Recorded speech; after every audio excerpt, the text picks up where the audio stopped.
You're listening to Football for Girls. I'm Bailey. And I'm Ashley. We are joined today by NFL analyst Madi Kroll. Maddie, welcome. Welcome to Football for Girls. I have been waiting for this podcast for so long. I feel like we started talking to you guys for like a month and a half, 2 months ago. Look, I'm such good luck already. Right?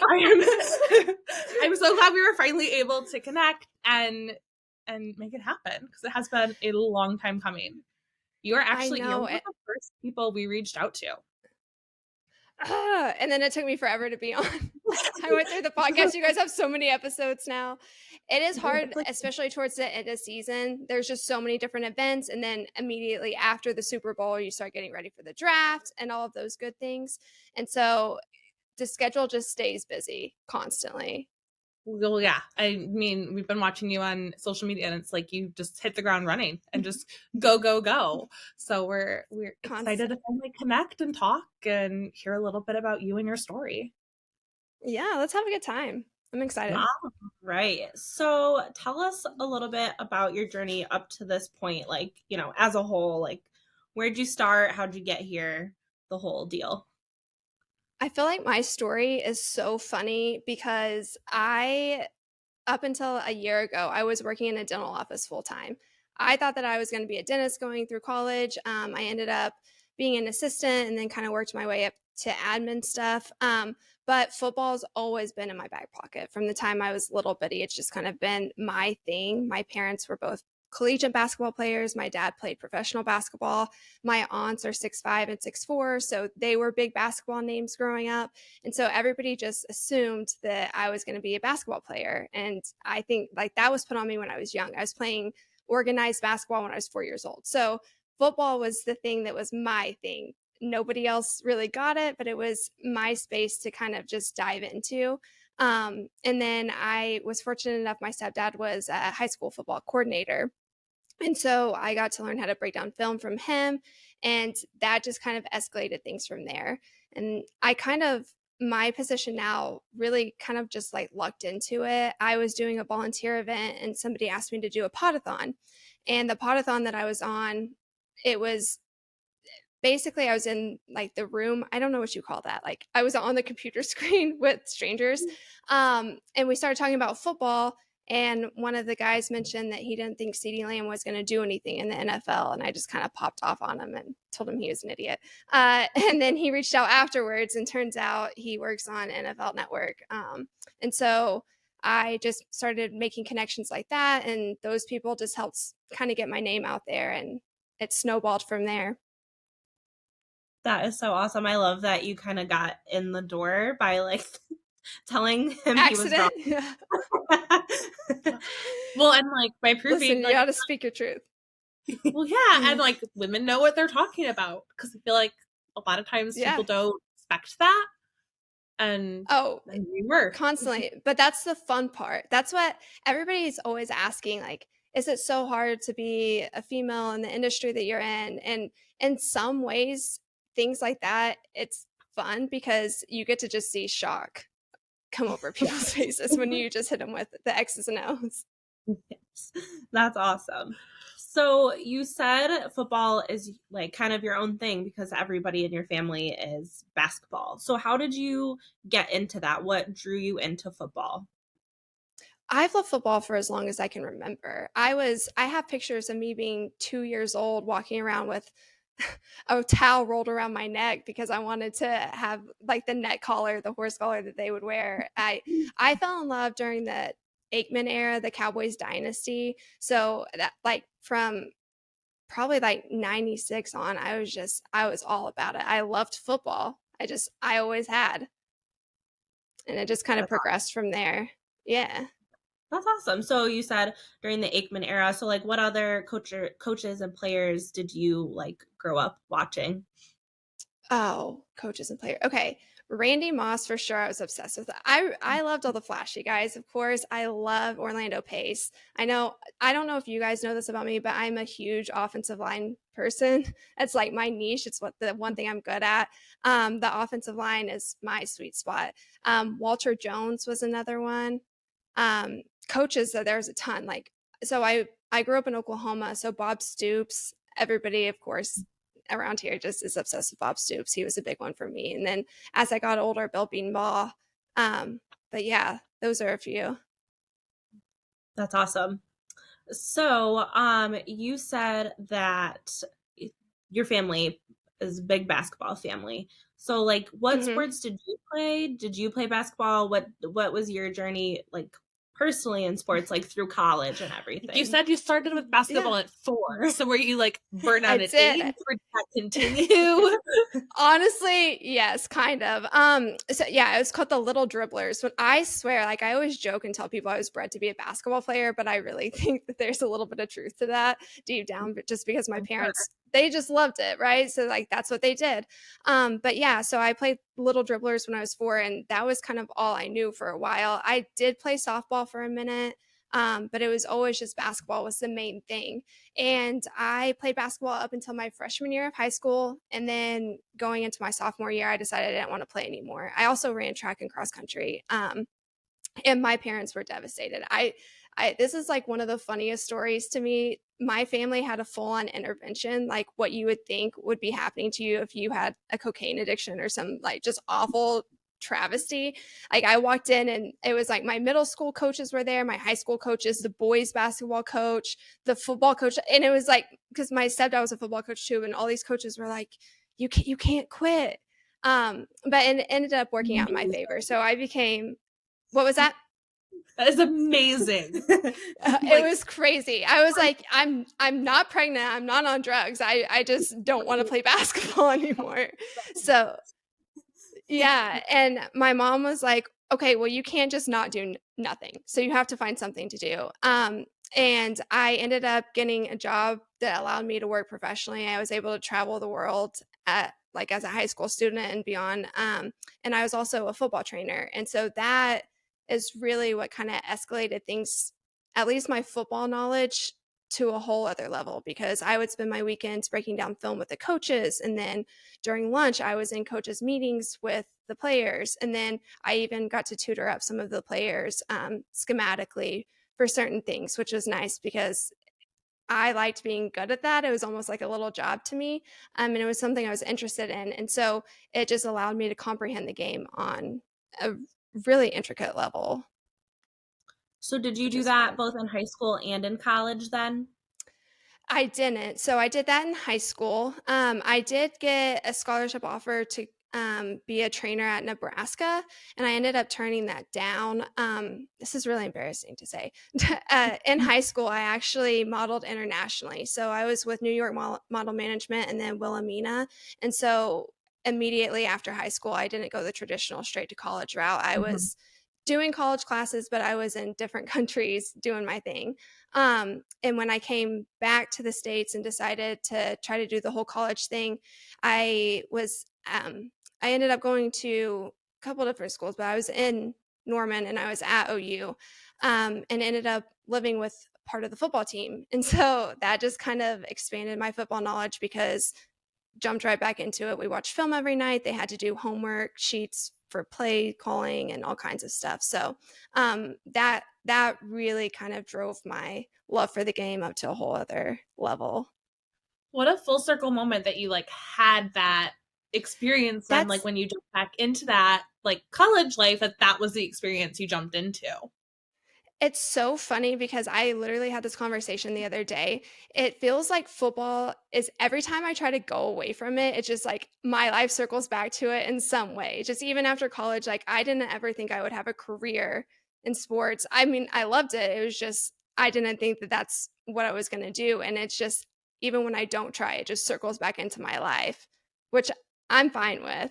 Obviously, I love it. But yeah, it's so fun. That's a mark of someone who's very passionate about it, right? Because so many people like eat like, I mean, like who thinks they're going to work in sports? Like I think that's like everyone's like maybe like dream job, but then to actually like pursue it and succeed is something totally different. So the fact that it has kept popping back up as like a theme consistently throughout your life, like, and here you are living with the football team, watching film every night. Like, how amazing.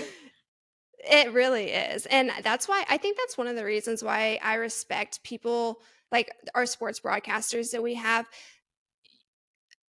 A majority, almost all of them, have known that's what they wanted to do since they were little. And I will be the first one to say I was obsessed with Aaron Andrews. I thought that I wanted to be a sideline reporter for a long time. And I think the only reason why I didn't explore it further is I didn't believe that I can make it happen. I was like, there's maybe 4 or 5 in the league, and that's for a span of 5-10 years. I just didn't think that it was a career path that I could actually make happen. And so in retrospect, if I could go back and tell myself something, I would just say, go after it, because you never know. Well, but I think your story is inspiring in a different way from we spoke with Haley Lewis, who's covering the Chiefs. Oh, and yeah. Her story was much of a no, and I hustled. She covers and the I Royals hustled. too, I think. She does. Yep. Yeah. Yeah. And her story was a lot of hustle and hustle and hustle and keep going and keep going. And that is a wonderful story. But your story of I was going to be a dentist and now here it is, is also encouraging in you can always change your path and change your, you can chase your dreams, even if you started down a different path. Here you are. Yes. Working with the NFL Network. Your dream is still achievable. And you can do something that you enjoy doing, which I know I know that that's said, but I don't think people truly believe it. You can truly make a career out of anything you enjoy doing, unless it's not working. If you're just I like sitting on the couch, I don't know about that, but outside of that, you can really make your passion. And I mean, if you can figure out how to get paid off that, let me know, because I'm going to be right there with you. Yeah. Well, obviously the sports industry has come a long way. Like you said, for 5 to 10 years, there were 4 or 5 women, that had a face in the NFL and football world. So what has your experience been day to day working in sports media, kind of coming up in this era where a lot more women are starting to get involved in all of that? My experience overall has been incredible. And I know that's a really boring answer and people like to have a little bit of the drama. But for me, I've always loved football, like I said, from the time I was little, but it has caused issues socially, especially when I was growing up. I've talked about it publicly before. I had an ex-boyfriend who literally told me, stop talking about football out in public around my friends. It's embarrassing. And when people tell you things like that, it starts to kind of knock you down and you start to suppress that. And then you have the things where I had girlfriends who would get upset if I was chatting it up too much with their dads or brothers about football, or talking to their boyfriends about football. And so it was kind of just one of those things that I kept it to myself, just so it didn't get ruined or tainted. And so being able to kind of step into this space, it's introduced me to a lot more like-minded people, especially women. And it's given me a community that I never expected to have, but has kind of been a saving grace in my life. I mean, as far as my mental health goes, it has been incredible for me. So just from that standpoint, I think that it's just been an overwhelming, just awesome experience. And of course, there's those little thorns, I like to call them, like those men who slide into your DMs and tell you that you're ugly or that you don't know what you're talking about or whatever else. But that's just kind of funny to me, because I'm like, oh, well, you are a 40-year-old balding man and I'm getting paid to talk about this. So obviously one of us made a career out of it. Well, it sounds like it was kind of like a saving grace for you and your relationship with football, because now you have that safe space to talk, like you said, with like-minded people. And really just being able to, I now feel like I'm allowed to be my authentic self, which just sounds so silly. And if I could give any younger person advice, I would just say, just be you, and that will attract the people into your life that you'll actually get along with. But when you're growing up, you want to, at least for me, I wanted to people please. I wanted to be able to be well liked and everything else. And so I did kind of suppress that side of me. But I just realized I'm just so much happier being able to talk about the game that was on last night or this weekend or whatever. Yeah. And it's funny that you say that, because that is part of the reason that we started this podcast, because we've, had people comment on things and say oh my gosh, finally, I have somebody that likes to talk about football and that, all of that. So I feel like it's an audience. Well, and connected, I think, the women in our community with other like-minded women and created a space to talk and to listen to female commentators. And like that is just, representation is so important. And it just kind of comes up again and again that this is growing so much more. Just women in the industry is growing so much more than it was, 10 years ago or than we expected. And it's really incredible to see the like voices given to, I think, like younger sisters and, girls who hopefully won't be in your shoes, who hopefully won't be hiding that part of themselves. Yes, I hope so. And like that's our job, right? It's just we want to make sure that the people who come behind us have a little bit of an easier path. But especially with social media, it's kind of like why aren't there more groups like this? Like we're able to connect with anyone at the drop of a dime. So let's find our people and just create our own little online society or whatever it ends up being. Absolutely. I've made so many friends through the fantasy football space that now when I fly to different states, I have literally friends in almost every single state that I get to see when I travel. And it's gotten to where it's just so fun because we're in like leagues together, we're in dynasty leagues together, redraft leagues together, where we're doing the group chats and stuff like that. So even if you don't have a friend that's close to you in your city, like there's a whole community of people out there that are very welcoming, honestly. Yeah, it's amazing. Like, I think with COVID, like there obviously were a lot of bad things during COVID and like, Yeah. a lot of bad. But I think one of the good things that have come out of that is the internet connections and like people, I just think we're much more creative about connecting with people than we were pre-COVID. And whether it's, Yes. loved ones or like women across the country who play fantasy football with us, like it just is incredible to see how we're using technology in such a beneficial and community building way. Yeah, it's not weird to have online friends anymore. Whereas honestly, I Right. think up until 2020 when COVID hit, I think my mom felt that way. My mom was like, online friends, like, is that safe? Who do you know if you're Oh talking, yeah. like, if you're talking to the right person or not? And so I think that that was just like a common misconception. But now it's just, it's the way we do things. Now it's weird if you meet your boyfriend like out in public. You're Other like, way. is something wrong with him? Why was he not on an app? Yeah. No, I remember a couple months into COVID, a stranger on the internet mailed me a sourdough starter.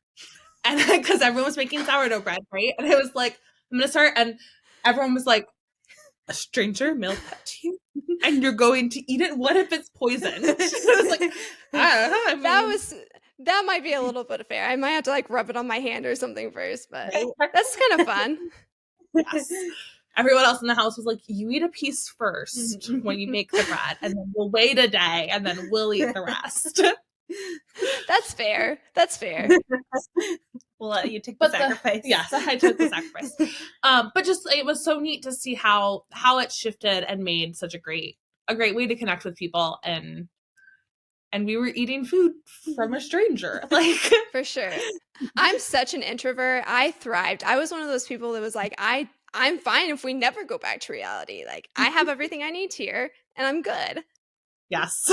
I think I felt that way at times too. I was like, I mean, I can like Zoom with my friends if I want to talk to people. I have my husband here. Like I've got my dog. There's really like not a whole lot else. What else could you want? What else could you want? That's okay, what I felt. so what was it like for you at the Super Bowl? I know you were there, right, in some capacity, right? Yes. So that whole week was honestly like that's one of the best weeks of my entire life. It was semi good and semi bad. I had just gone to Alabama the week before to cover Senior Bowl. So I was there for a week and I had the craziest reaction. We stayed in an Airbnb and it had mold on the wall. And so I got crazy sick. Like I had like this rash all over my face and I lost my voice, which is not good because I was going to the Super Bowl the next week. So I flew from there. We ended up going to the Super Bowl. I was there for a week and I didn't really have a voice like the first 4 days that I was there. So that was crazy. But outside of that, it was the best experience I've ever had in my entire life. Truly, hands down, it was incredible.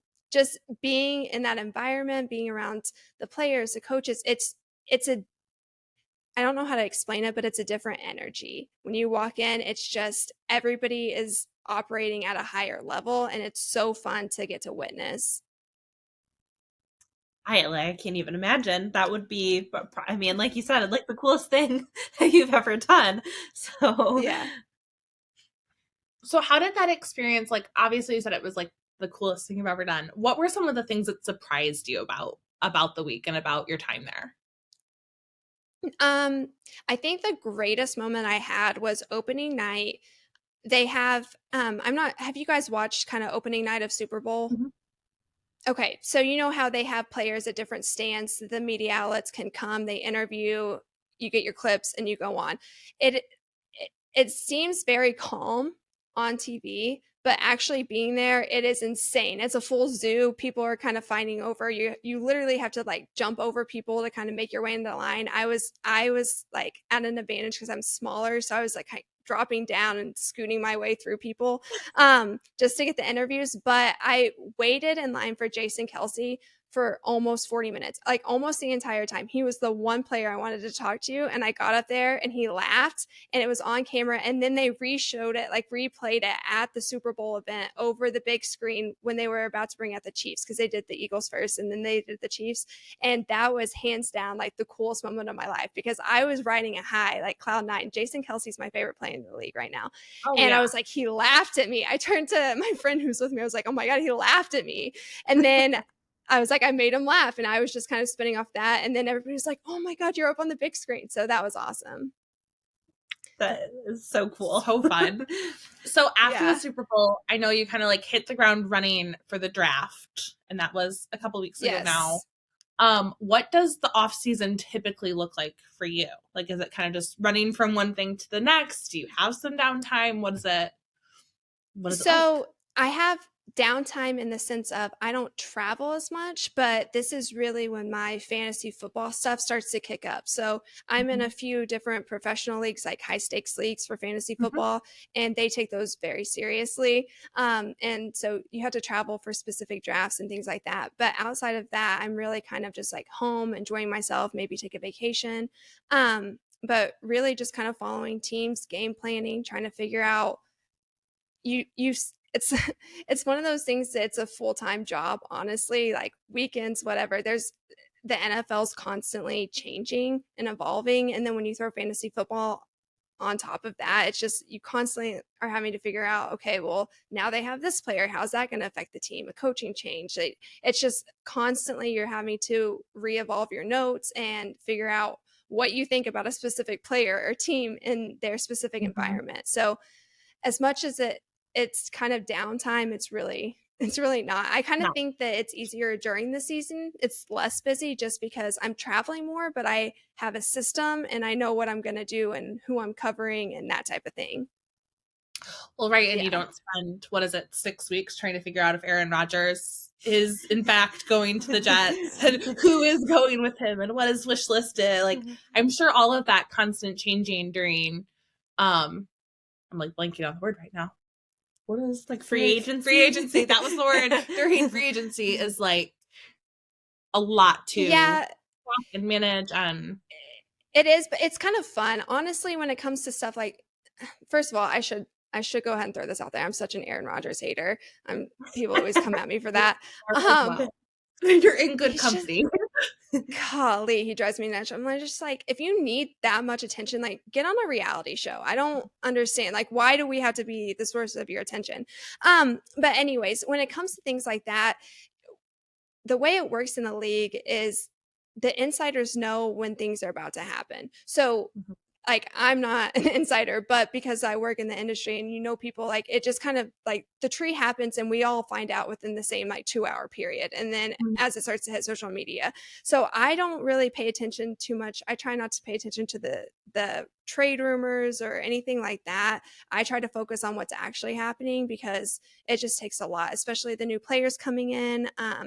Really the most difficult part is coaching changes, staff changes, because then you're trying to have to figure out, okay, are they bringing an offense with them? Are they changing things? Are they going to adapt to the new quarterback? Like that's the stuff that gets really tricky, and you're really basing it off of a hypothesis or a hunch of what you think is going to happen, and then you have to give that analysis out to the world, which is sometimes scary because if you get it wrong, there's always a ton of people who screenshot and send it your way. Very quick to tell you. Yeah, that feels like a very almost like a very vulnerable thing to like put out there. Yeah, well, you just learn not to dive into the DMs too much because it is what it is. I'm right more oftentimes than I'm wrong, so I try not to let it bother me. On to the next. It's a great perspective.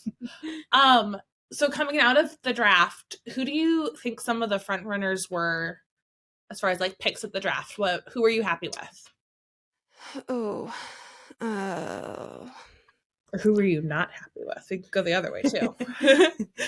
Honestly, there's a lot. I really, really liked Richardson. I'm excited to see what he does in the league. I think that there's a really high ceiling because of where he landed. I love Broderick Jones. I think that honestly, he was probably one of the best like blocking tight ends that were available.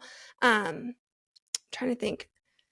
I wasn't as thrilled with this draft class. I'll be honest with you. I think that there's going to be some good guys come out of it. But we'll see what happens. But I don't know. Broderick Jones, like I said, Darnell Washington. Yeah, I think those are a few of my favorites. You mentioned Richardson. Same team. So we've seen a lot of the comparison between Richardson and Will Levis. Was Richardson going before Will Levis? Did that surprise you? It actually didn't. And I know that people, it's easier to say, like, I know that people are like, well, yeah, it's done. But I really didn't. As soon as we found out, I will say, as soon as the Texans traded up at the third, things were solidified for me. But when Minshew was signed over, I said Richardson would be the perfect fit for the Colts. It's just, that's what I kind of felt coming out immediately after the Super Bowl. And then of course when we had this, when Steichen was made his switch over, I guess when the Colts hired him, I shouldn't say switch, he didn't really switch when he was hired. I was kind of like, that's going to be a perfect spot just because of the amount he really leveled up Jalen Hurts. And I felt like he's going to want to build around somebody who can carry that run game. It's just exactly what Richardson's going to be able to do. And every concern that people had about Richardson kind of doesn't matter in what I think the Colts offense is looking to do. And so I kind of thought that was going to be a perfect fit. When Minshew signed, I was like, they want Richardson. And it was kind of like subtly solidified in my head, which is crazy because people were trying to tell me that I was crazy and going off and off and off. And the media was all reporting that they were not. But I had a feeling they do this constantly. Teams aren't going to tell you who they actually want. They don't want other people to go up and get it.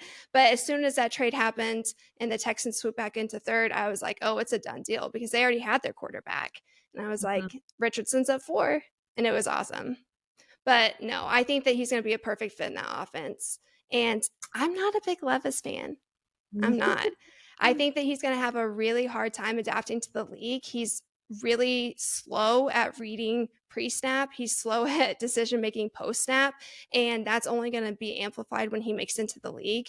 Yeah. Trying to learn that playbook's going to be one thing, but he is not very good at reading coverage. And when you start playing these teams that have 6-7 disguises off of one formation, you got to know your stuff and you got to know it fast and you have to be able to make a decision. And he's just, I feel like the only way he's going to be successful is if he's in a position where he has a lot of design throws. And a lot of times what you see happen there is it's a low end to a mid producing quarterback. It's just, he has talent around him if he's successful. So I wasn't as big on Levis coming out. And like I said, I think that Richardson just had a higher ceiling. So I wasn't really surprised. That's kind of what my reaction was too, because there was a lot of immediate, like, why would they draft him, because of his completion rates and stuff in college. But I was like, they're basically the same size, like same height and weight. And he was so, like, performed so well athletically at the combine. I just felt like his ceiling compared to Will Levis, who it seemed like he's just an all-around better athlete. Yeah. So that was kind of my thought too. Yeah. In terms of. And the one thing that's the most important that people don't like to recognize coming out of the draft is where are they landing? Because it 100% matters, especially with quarterbacks, where they're going. Because when you're talking about bringing in a new quarterback, somebody who's supposed to be your quarterback, your dynasty quarterback, you expect the entire organization to surround and support that quarterback. That means there's probably going to be offensive changes. We saw it happen most recently with Trevor Lawrence. So you see him go, he had a terrible first season. Why? Because he didn't have a good head coach. The organization was not supporting him. And then what happened the second year? They literally brought in collegiate plays that he ran.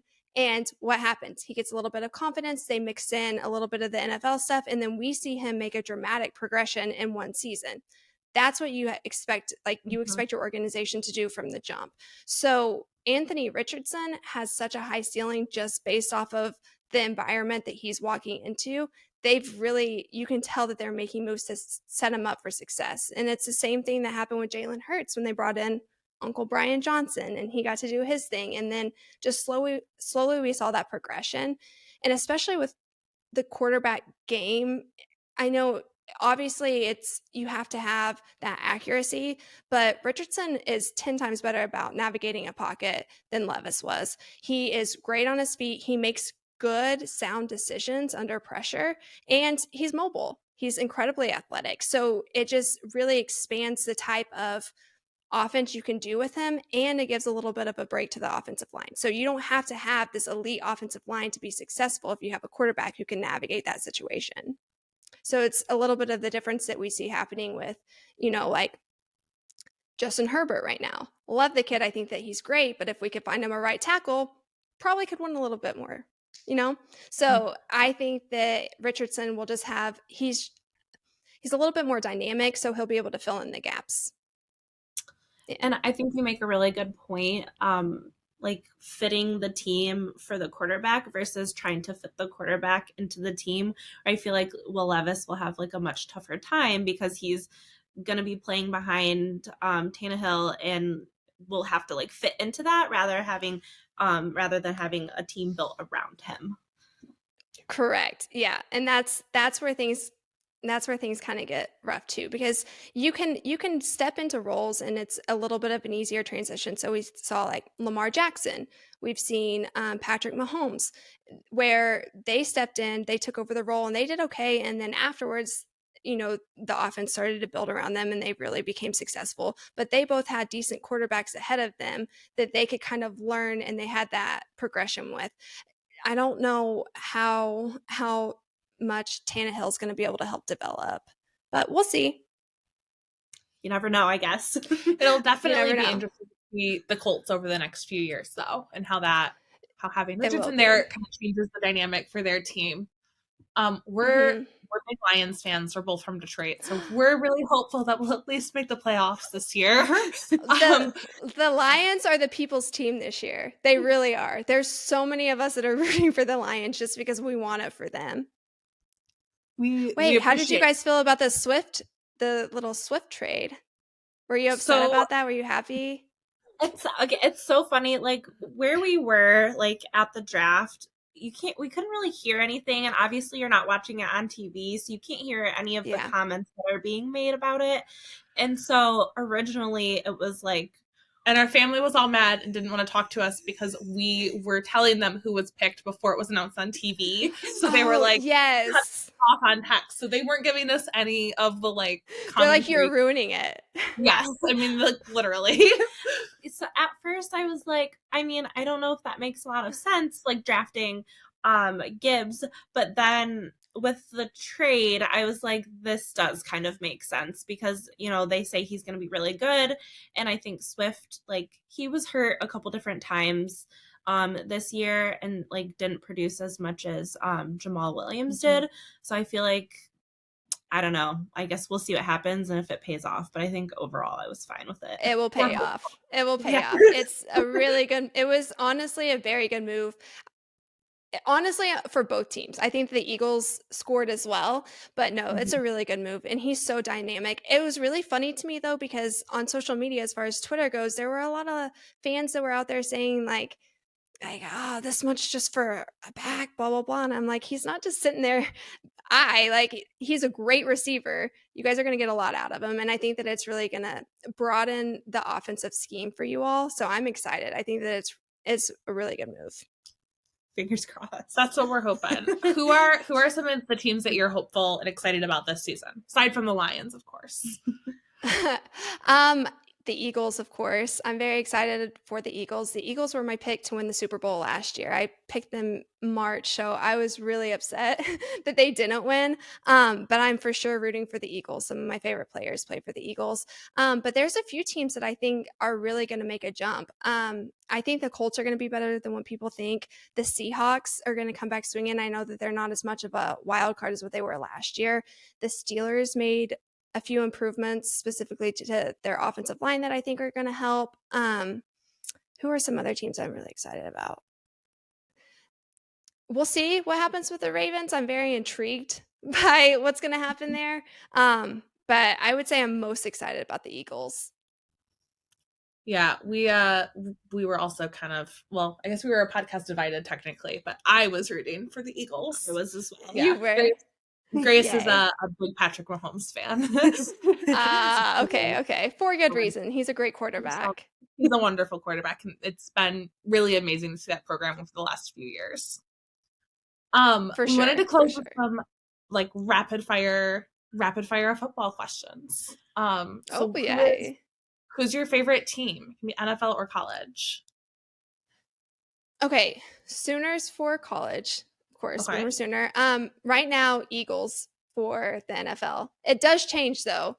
I will say that. And it's not like bandwagon change. It's more of a player coaches change. So I'm obsessed with the entire Eagles offensive line. The things that they do are insane. I don't know any other team that has their center go up and is throwing out pancakes on the third level. It's unbelievable. You have your right guard throwing out pancakes on the second level. It's incredible, the athleticism that they have. So I'm a huge Eagles fan just based off that. And then, of course, I love Jalen Hurts. So it's not more like a bandwagon thing. It's just more of I like specific coaches and players.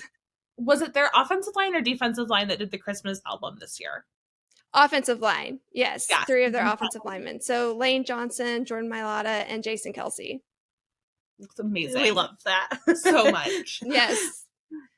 Favorite game day snack? Buffalo chicken dip, for sure. If I'm somewhere where I can have buffalo chicken dip, I will eat the whole pan. And what do you dip in it?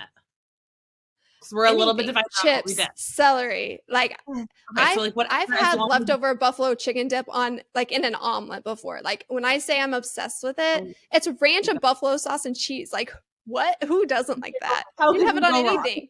I'll dip my finger in there and look it up. I don't care. What is the best national anthem you've ever heard? Like opening game. Yeah, it can be live or on TV. Like Aretha. Yes, Aretha Franklin. I think it was like Super Bowl 40. I think it was 40 that they played in Detroit. But she was upset because she basically called out the NFL. She was like, they booked the Rolling Stones that year. And she was so annoyed because she was like, you have these legends and you didn't book anyone from Motown Records. Like, what is happening? And so she boldly calls them out, and then they offer her last minute to sing the national anthem. And she went out and killed it. And it gave me goosebumps. The Queen of Soul, I love her anyways. But I was just like, you are a badass. And that has lived rent free in my head since. And I think I was in middle school when that happened. That had to have been 2005 or 2006, maybe. It's a long time ago, and I still think about it. But I have to go watch it now. That's amazing. Yes. Favorite halftime show you've seen? Oh, it was not the Rolling Stones. not the Rolling Stones. I think.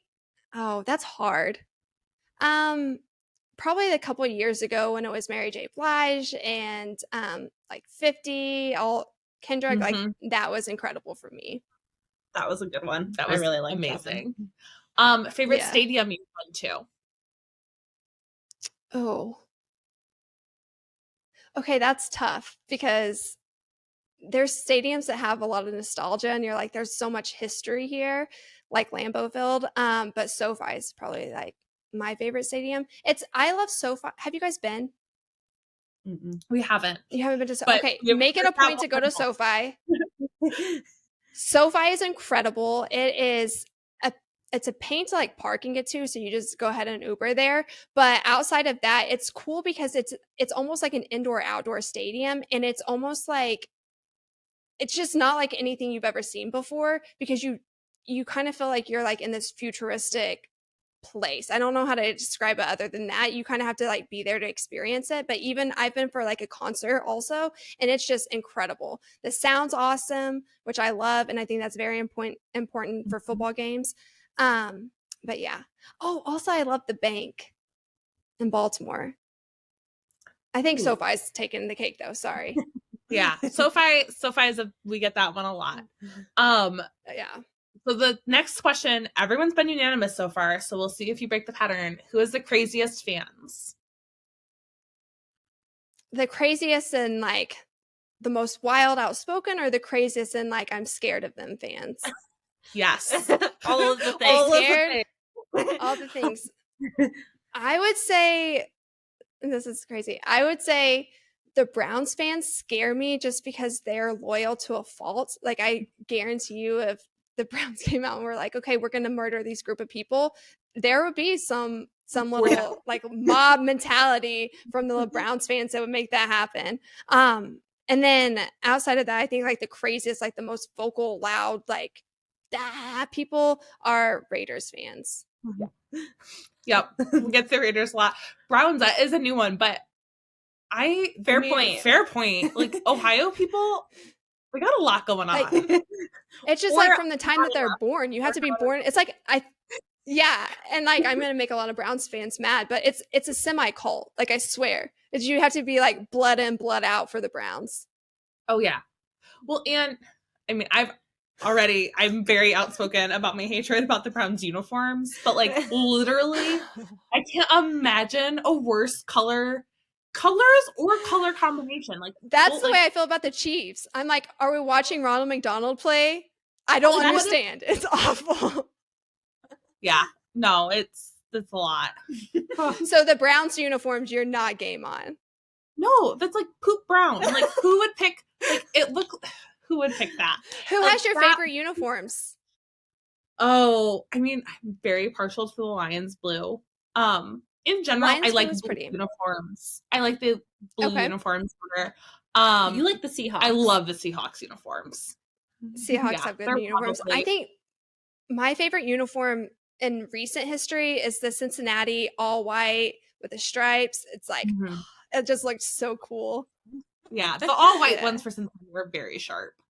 Except when it gets to like past the second quarter, like when you're going into halftime and the offensive linemen start to look like they're wearing soggy diapers, that's a little gross. But outside of that, like white on white's a crime when you hit the trenches. It's just nasty. There's not really anything you can do about it. No. For Joe Burrow. So switching gears a little bit, what 3 movies do you think everyone should watch? Ooh, like sports movies or just movies in general? Any movie, anything. Like what 3 movies are you like? So many movies. Oh my gosh.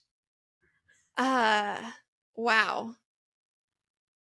I feel like I watch a lot of like chick flick. Like I don't get to watch movies a lot. I'm also very ADHD, so me sitting down doesn't always bode well. So movies are hard for me, and I usually fall asleep if I'm laying down too long. But like, of course, Remember the Titans. I think that's a staple. Everybody should watch Remember the Titans. Love that movie growing up. I'm trying to think. Oh, so were you like the coach's daughter growing up? Yeah, and I was definitely the very vocal one yelling. Yeah. Yes. Yeah. Even on the sidelines, like there's pictures of me in high school. I was on homecoming court. I was homecoming queen and they had me on the sidelines. I had no shoes on. Like I'm out there barefoot. My heels are hanging off my back and I'm wrapping ankles. Like I much rather would prefer to be like screaming my head off to the refs. I don't know any other movies off the top of my head. Remember the Titans? Anything not scary, honestly. A rom-com, I'm there. Oh, No Strings Attached, Friends with Benefits, anything about friends falling in love, like I'm a sucker for. Classics. Now, how do you feel about Yes. Rudy? Because recently I've heard some hate about the movie Rudy, but that is one of my favorite football movies of all time. I don't think it's a bad movie at all. What's the hate about? I don't think I've even seen that. That's when it came up. I said we should watch it. Is it just people being haters? Well, it's my brother, who Ashley is married to, was like, I don't like that movie. It's lame. And it was great. Wait, time out. I do that when I don't want to watch movies, though. Like, even if I haven't seen it, I do that to my boyfriend all the time. I'm like, I didn't like that one. That was boring. Never saw it in my life. Don't even know what it's about. Loved that movie growing up. I think he just didn't want to watch it. That probably it's all coming together now.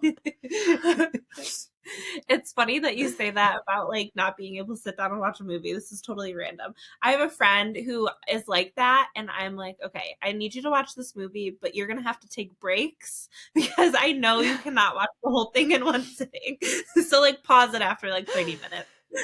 It drives my family nuts. My Meemaw will say, I just don't know how you can sit there for 8 hours watching a football game, the same one, and you can't sit there and get your nails painted. And I'm like, I don't know. I don't know. It doesn't matter. But it's also like I'm bouncing around and it's action and I'm moving. But no, very ADHD. I have to be medicated to watch movies. And even then it's a little scary. I'm usually like on the ground stretching. That's awesome. Well, it's been so fun to talk to you and connect. And I'm very curious about the fantasy football stuff. We might have to circle back another time and hear more about that. Yes. And fantasy football season's starting to kick off. Like this is when everything gets good. Yes. We've had a family league for the last few years that we've done. And is it redraft or dynasty? Yeah. We just use like the ESPN. It's just like, the ESPN app. So you guys you draft every year, like a new team? Yep. Yes. Okay. Yep. New team every year. So redraft. That's fun. Yeah. Yay. Yeah, so it'll be we'd love to connect more about that another time, and we're excited to see where this year goes for you. It'll be interesting. Yes, that's for sure.